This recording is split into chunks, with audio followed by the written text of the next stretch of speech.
इस विशेष और विस्तृत विश्लेषण में आपका स्वागत है।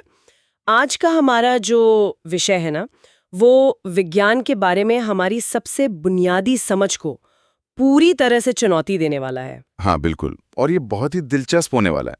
मतलब अक्सर हम लोग मानते हैं कि वैज्ञानिक बिल्कुल सीधी रेखा में चलता है ना?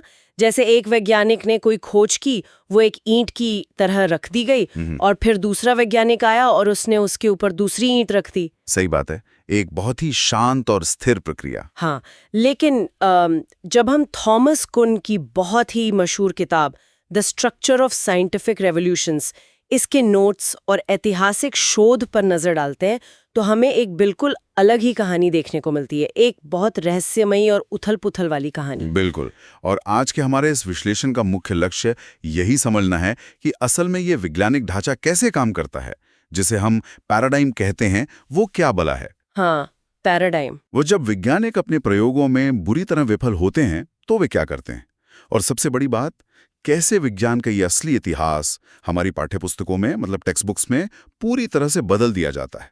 चलिए इससे थोड़ा और गहराई से समझते हैं, पर आगे बढ़ने से पहले एक बात स्पष्ट कर दूं। जी बिल्कुल। स्रोत सामग्री में जो भी विचार या ऐतिहासिक तथ्य दिए गए हैं, हम यहाँ किसी भी पक्ष या विचारधारा का समर्थन नहीं कर रहे हैं। ठीक है। हम बस निष्पक्ष रूप से उन मूल विचारों को हमारे श्रोताओं के सामने रख रहे हैं। एकदम सही, हमारा काम बस जानकारी देना है। तो अगर विज्ञान हमेशा नए और चौंकाने वाली खोजों की कोई मशीन नहीं है, तो वैज्ञानिक अपनी लैबोरेटरी में हर दिन बैठकर कर क्या रहे हैं? क्योंकि इस किताब में एक टर्म है, सामान्य विज्ञान या नॉर्मल साइंस। हाँ, नॉर्मल साइंस, ये समझना बहुत जरूरी है कि विज्ञान में अचानक बड़े बदलाव कैसे आते हैं। इसके लिए पहले ये जानना होगा कि वैज्ञानिक रोजमर्रा की जिंदगी में क्या करते हैं। मतलब वो रोज कोई नई चीज तो नहीं खोज रहे होते हैं। बिल्कुल नहीं। कुन कहते हैं कि सामान्य विज्ञान कोई नई या चौंकाने वाली खोजों के बारे में है ही नहीं। ये तो बस एक पहेली सुलझाने जैसा है, जिसे वो पजल सॉल्विंग कहते हैं। पहेली सुलझाना। हाँ, इसे समझने के लिए हमें उस पैराडाइम को समझना होगा जिसकी हमने अभी बात की। पैराडाइम मतलब विज्ञान के कुछ स्थापित नियम या मॉडल, जैसे न्यूटन के नियम ले लीजिए, या पुराने समय का टॉलेमी का खगोल विज्ञान। ओके। जब कोई पैराडाइम सेट हो जाता है तो वैज्ञानिक अपना सारा समय, सारा पैसा और बड़े बड़े उपकरण, जैसे आज के समय में सिंक्रोट्रॉन या विशाल दूरबीनें, बस उन परिणामों को सटीक बनाने में लगाते हैं जिनकी उन्हें पहले से ही उम्मीद होती है। अरे वाओ, यानी उन्हें जवाब पहले से पता होता है। काफी हद तक हाँ, वो बस दशमलव के 10वें स्थान तक उस जवाब को और अधिक सटीक बनाने की कोशिश कर रहे होते हैं। क्या इसका मतलब ये है कि एक पैराडाइम एक रंगीन चश्मे की तरह है? रंगीन चश्मा मतलब अगर आप लाल रंग का चश्मा पहनते हैं तो आपको केवल लाल चीजें ही दिखेंगी और आप लाल चीजें ही खोजेंगे। तो क्या वैज्ञानिक जानबूझकर अपनी आंखों पर पट्टी बांध रहे हैं? क्या वे बाकी सब कुछ नजरअंदाज कर देते हैं? ये एक बहुत ही बेहतरीन एनालॉजी है। हाँ, एक नजरिए से देखें तो ये उनकी दृष्टि को बहुत सीमित कर देता है। वे प्रकृति के बहुत बड़े हिस्से को देखने से चूक जाते हैं। तो फिर ये तो गलत बात हुई ना विज्ञान के लिए। यहीं पर कैच है। कुन समझाते हैं कि यह सीमा ही विज्ञान की ताकत है। हालांकि यह दृष्टि को सीमित करता है, लेकिन यही लाल चश्मा या पैराडाइम वैज्ञानिकों को प्रकृति के किसी एक बहुत छोटे से हिस्से की इतनी गहराई और सटीकता से जांच करने के लिए मजबूर करता है, जो चश्मे के बिना कभी संभव ही नहीं होता। अच्छा, मतलब अगर वो हर दिशा में भागेंगे तो कहीं नहीं पहुंच पाएंगे? बिल्कुल सही। पैराडाइम के बिना वे बस इधर उधर भटकते रहेंगे। यह चश्मा उन्हें फोकस देता है। समझ गई। लेकिन अगर हर कोई एक ही लाल चश्मा पहने हुए हैं और सब एक ही पहेली सुलझा रहे हैं, तो कुछ नया और अलग कैसे खोजा जाता है? मतलब विज्ञान आगे कैसे बढ़ता है? यहीं से तो कहानी में सस्पेंस शुरू होता है। आप खुद सोचिए, जब कोई वैज्ञानिक सालों तक एक प्रयोग कर रहा है और अचानक कुछ ऐसा हो जाए जिसकी पैराडाइम ने भविष्यवाणी नहीं की थी। जैसे कोई प्रयोग फेल हो जाए या मशीन खराब हो जाए। हाँ बिल्कुल। जब प्रयोग विफल होता है या उपकरण उम्मीद के मुताबिक काम नहीं करते, तो विज्ञान की भाषा में उसे विसंगति या एनॉमली कहते हैं। Anomaly, okay. अब सवाल ये है कि वैज्ञानिक इन विसंगतियों को कैसे संभालते हैं। मुझे लगता है कि अगर डेटा थ्योरी से मैच नहीं कर रहा है, तो कोई भी तार्किक इंसान कहेगा कि थ्योरी गलत है। तार्किक रूप से तो ऐसे ही होना चाहिए, है ना? लेकिन वैज्ञानिक इंसान भी तो हैं। वे पुरानी थ्योरी को तुरंत बिल्कुल नहीं छोड़ते। सच में? तो फिर वो करते क्या है? वे अक्सर खुद को दोष देते हैं। वे सोचते हैं कि शायद मैंने गणित में कोई गलती कर दी है, या फिर अपने उपकरणों को दोष देते हैं कि मशीन में खराबी है। मतलब वो थ्योरी पे शक नहीं करते, खुद पे शक करते हैं। बिल्कुल। और कभी-कभी तो वे पुरानी थ्योरी को बचाने के लिए उसमें कुछ जुगाड़ या एड हॉक बदलाव कर देते हैं। स्रोत सामग्री में इसका एक बहुत ही शानदार उदाहरण दिया गया है। कौन सा उदाहरण? न्यूटन के नियमों और चंद्रमा की गति का। न्यूटन के नियम लगभग हर जगह काम कर रहे थे, लेकिन चंद्रमा की कक्षा का डेटा उन नियमों के हिसाब से सटीक नहीं बैठ रहा था। ये एक बहुत बड़ी विसंगति थी। तो वैज्ञानिकों ने क्या किया? आपको क्या लगता है, क्या उन्होंने न्यूटन को गलत मान लिया? बिल्कुल नहीं। इस विसंगति को सुलझाने में उन्हें 60 साल लग गए। 60 साल? अरे बाप रे! हाँ, और उन 60 सालों में उन्होंने एक बार भी न्यूटन की थ्योरी को खारिज नहीं किया। वे बस उसे एक गणितीय पहेली मानते रहे, जिसे वे सुलझा नहीं पा रहे थे। ये तो बहुत ही हैरानी की बात है। यानी 3 पीढ़ियां निकल गईं बस एक पुरानी थ्योरी को सही साबित करने की कोशिश में। यहाँ जो सबसे दिलचस्प बात है वो ये है कि उपकरण और प्रयोग इस हद तक पैराडाइम से जुड़े होते हैं कि जब कुछ गलत होता है तो वो केवल एक गलती नहीं होती। तो वो क्या होते? वह एक नए रहस्य का दरवाजा होती है। जैसे एक्सरे की खोज या यूरेनियम विखंडन को ले लीजिए। जब रॉनसन ने एक्सरे देखा तो वो कोई प्लानिंग से किया गया प्रयोग नहीं था। उनकी मशीन कुछ अजीब बर्ताव कर रही थी जो उनके स्थापित नियमों के खिलाफ था। तो शुरुआत में उन्हें लगा होगा कि कुछ गड़बड़ है। बिल्कुल, लेकिन वही गड़बड़ी आगे चल के एक नई खोज बन गई। लेकिन क्या होता है जब ये विसंगतियां लगातार जमा होती जाती हैं? मेरा मतलब है 60 साल तक आप किसी चीज को नजरअंदाज कर सकते हैं, लेकिन एक पॉइंट ऐसा आएगा जब पहेली सुलझने का नाम ही नहीं लेगी। सही कहा। और जब ऐसा होता है तब विज्ञान एक गहरी उलझन और संकट में प्रवेश करता है, जिसे हम क्राइसिस कहते हैं। क्राइसिस। तो क्या तब वो अपना चश्मा उतारकर फेंक देते हैं? हाँ, धीरे धीरे। जब टॉलेमी का खगोल विज्ञान वाला सिस्टम बहुत जटिल हो गया था, आपको याद है ना कोपरनिकस का उदाहरण? हाँ, वो ग्रहों की कक्षा वाला, पृथ्वी को ब्रह्मांड का केंद्र साबित करने के लिए उन्होंने घेरे के अंदर घेरे और फिर उनके अंदर और घेरे बना दिए थे। एकदम सही। और कोपरनिकस ने क्या कहा था कि यह तो ऐसा है जैसे किसी चित्रकार ने अलग अलग लोगों के हाथ, पैर और सिर काटकर एक तस्वीर बनाई हो जो अंत में एक खूबसूरत इंसान की जगह एक भयानक राक्षस बन गई। ओ, भयानक एनालॉजी है, लेकिन बहुत सटीक है।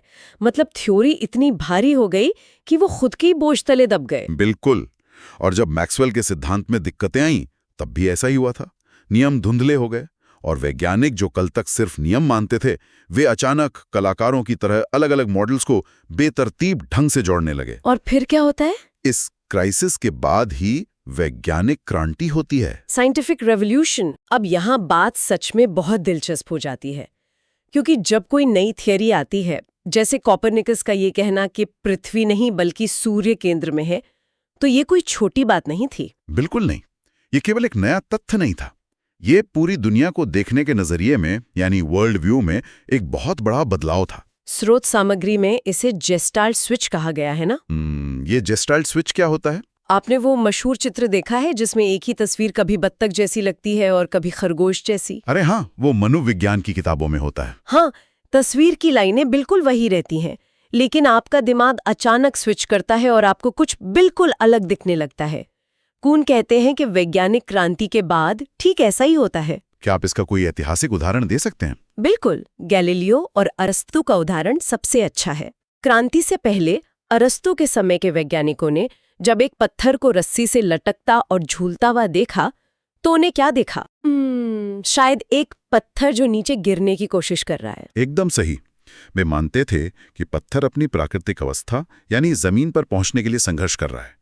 लेकिन क्रांति के बाद जब गैलीलियो ने उसी पत्थर को देखा तो उन्हें एक खरगोश दिख गया, मतलब कुछ नया। हाँ, उन्हें वहां एक गिरता हुआ पत्थर नहीं बल्कि एक पेंडुलम दिखाई दिया। उपकरण वही था, दुनिया वही थी, लेकिन वैज्ञानिक का नजरिया पूरी तरह से बदल चुका था। अरे वाह! और रसायन विज्ञान में भी तो ऐसा ही हुआ था ना, वो जोसेफ प्रीस्टली और लावॉइजियर वाला मामला। हाँ, ऑक्सीजन की खोज। प्रीस्टली को लगा था कि उन्होंने डीफ्लॉजिस्टिकेटेड हवा खोजी है, क्योंकि उनका पुराना पैराडाइम कहता था कि हर चीज में फ्लॉजिस्टॉन होता है। और फिर लावॉइजियर ने उसी गैस को देखा और कहा कि नहीं, ये तो एक बिल्कुल नया तत्व है, ऑक्सीजन। बिल्कुल, दोनों एक ही गैस देख रहे थे, एक ही डेटा था, लेकिन उनका जेस्टाल्ट स्विच अलग अलग था। तो जब लावॉइजियर ने दुनिया को बताया कि ये ऑक्सीजन है, तो क्या बाकी सभी वैज्ञानिक तुरंत मान गए? मेरा मतलब है, अगर डेटा उनके सामने था तो तार्किक रूप से उन्हें तुरंत मान लेना चाहिए था, है ना? लॉजिक के हिसाब से तो हाँ, लेकिन वास्तविकता बिल्कुल अलग थी। और यहीं पर विज्ञान का पेशेवर सामाजिक माहौल यानी प्रोफेशनल सोशल एनवायरनमेंट काम आता है। अच्छा, तो क्या हुआ था? पुरानी थियरी से नई थियरी में जाना, जिसे पैराडाइम शिफ्ट कहते हैं, वो केवल तर्कों या सबूतों पर निर्भर नहीं करता। वैज्ञानिक भी इंसान हैं, उनकी भी अपनी पसंद, सौंदर्य शास्त्र और विश्वास होते हैं। सौंदर्य शास्त्र विज्ञान में? हाँ, कई बार युवा वैज्ञानिकों को नई थियरी इसलिए ज़्यादा पसंद आती है क्योंकि वो गणितीय रूप से अधिक सरल या सुंदर लगती है, पुराने और जटिल राक्षस की तुलना में। तो जो पुराने वैज्ञानिक होते हैं, जो सालों से पुरानी थ्योरी पढ़ा रहे हैं, वो आसानी से नई थ्योरी नहीं अपनाते? बिल्कुल नहीं। इसके लिए मैक्स प्लैंक का एक बहुत ही मशहूर कोट है। उन्होंने कहा था कि एक नई वैज्ञानिक सच्चाई अपने विरोधियों को मनाकर नहीं जीतती। तो फिर कैसे जीतती है? वो इसलिए जीतती है क्योंकि पुराने विचारों वाले विरोधी अंततः मर जाते हैं। अरे बाप रे, ये तो बहुत डार्क है। हाँ, और एक नई भी जन्म लेती है जो बचपन से ही उस नई सच्चाई के साथ परिचित होती है।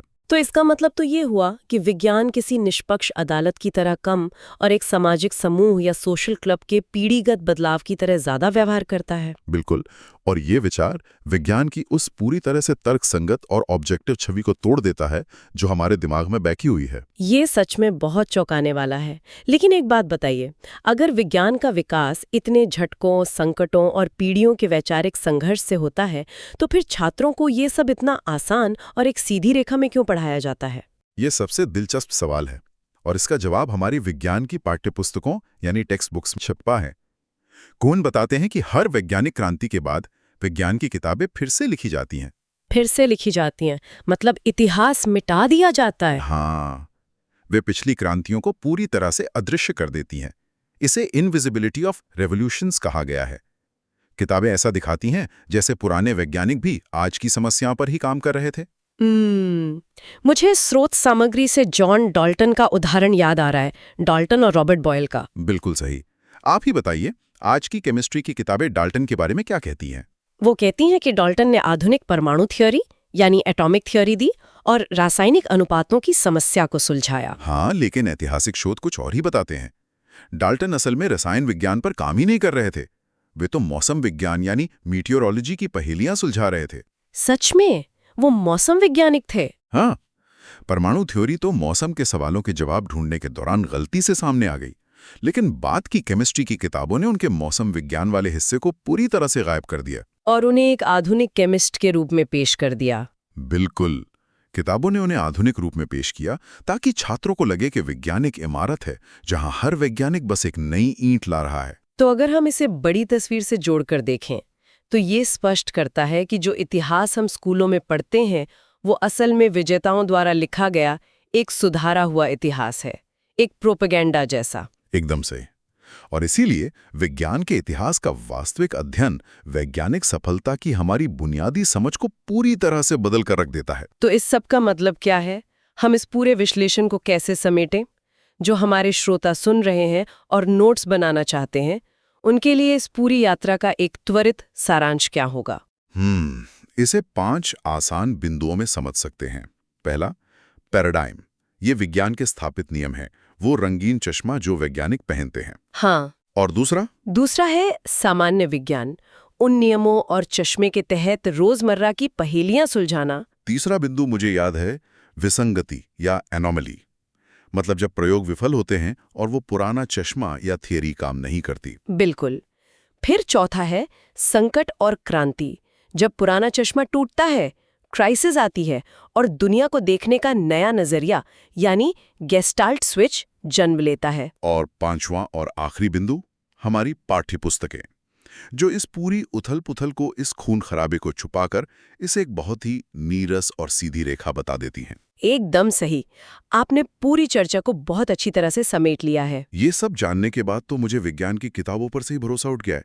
लेकिन जाते जाते क्या आपके पास हमारे श्रोताओं के लिए कोई ऐसा विचार है जिस पर वो खुद सोच सके? हाँ, मैं इस एपिसोड का अंत एक गहरे सवाल के साथ करना चाहूंगा। चूंकि हमने देखा कि इतिहास में हर पैराडाइम अंततः टूट जाता है और उसे बदल दिया जाता है। हाँ। तो खुद से पूछिए, आज के विज्ञान का ऐसा कौन सा अटल सत्य है जिस पर हम आज आंख बंद करके विश्वास करते हैं? लेकिन भविष्य की पीढ़ियां, मान लीजिए आज से 100 या 200 साल बाद, उसे केवल एक पुरानी दिलचस्प और खारिज की गई कहानी के रूप में पढ़ेंगी। अरे वाह, ये सच में एक बहुत ही विचारोत्तेजक सवाल है। ये हमें हमारे अपने ज्ञान के अहंकार पर आत्ममंथन करने के लिए मजबूर करता है। शायद पूर्ण निश्चितता सिर्फ एक भ्रम है, बिल्कुल। एक बहुत ही खूबसूरत भ्रम। इस गहरी चर्चा में हमारे साथ जुड़ने के लिए बहुत बहुत धन्यवाद। हम उम्मीद करते हैं कि हमारे श्रोताओं को भी ये विस्तृत विश्लेषण उतना ही पसंद आया होगा जितना हमें इस पर बात करने में आया। मिलते हैं अगली चर्चा में।